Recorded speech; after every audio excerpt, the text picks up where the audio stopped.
Hello, welcome to Subjective Insights.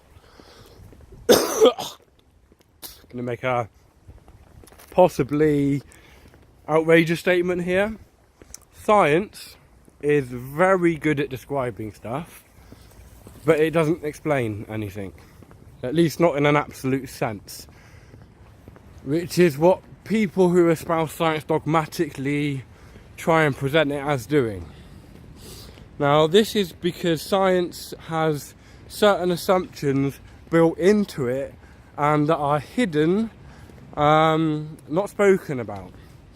One of these, they are spoken about within academic circles, that the theoretical scientists know what they're doing, which is why often if you watch a Horizon documentary or a science documentary, you'll have the presenter using the word explanation and the actual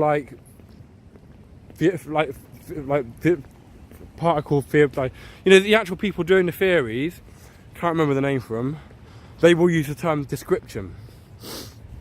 So, this is because essentially science is nomological in character.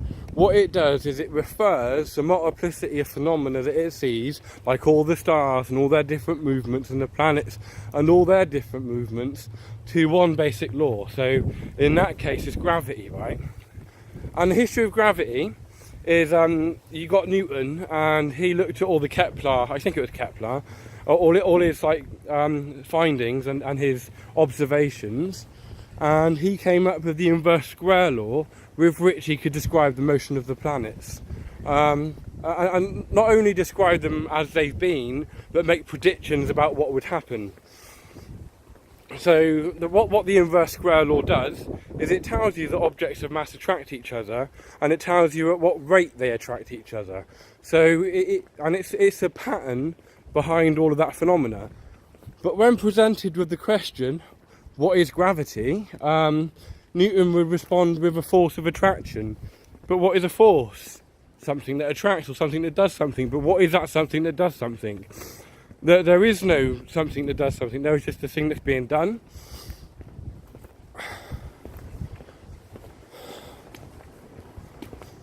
And so, if you ask people, why does the apple fall to the ground? They will say gravity, which, to translate into scientific terms or pseudo-scientific terms, if you ask somebody, why do objects of mass attract? If they respond with gravity, they are saying objects of mass attract because objects of mass attract, which though true is a tautology, and it doesn't explain anything. It just tells you what is. I'm what you could call a nomological anti-realist. I believe these rules do not actually exist out there. There is not a board of governors, there is not a judge who is coercing the planets to behave as they do. They just do because they do. And that's as far as you can get with it. And what we do from our side is we want to be able to manipulate and act upon reality, and noticing these patterns and putting them down into formulas enables us to do that. It enables us to calculate how much thrust is necessary to get an object off the planet. It's very usable. But so you say to Newton, why is gravity as it is? Why is the inverse square law as it is? Why is it why is it at that exact value and not another? All Newton could do was shrug his shoulders until Einstein came along. And Einstein, he says objects of mass attract each other, or apparently attract each other, because objects of mass cause space-time to curve, and so what you're seeing and labelling as attraction is really a kind of falling into, the straight line that objects would normally travel along becomes curved in the presence of other objects of mass. But this has similar problems to Newton, right? So you ask Einstein, why do objects of mass cause space-time to curve or bend? And why at that specific value? Why that specific amount of curvature for that specific amount of mass?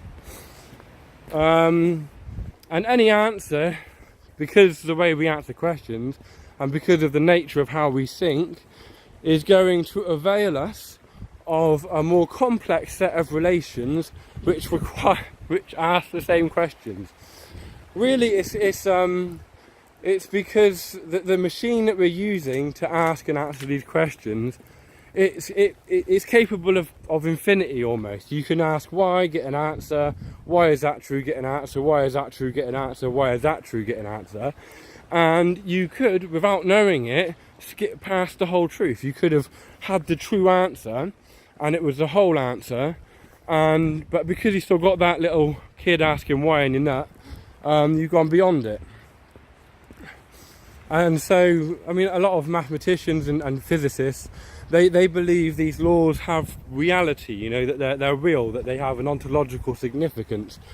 I don't. I think they're fictions which enable us to increasingly be more effective in reality. They don't actually exist except from in our heads. They're schemas, you know, frameworks that we create. And we chuck one away when we got a better one. Goodbye.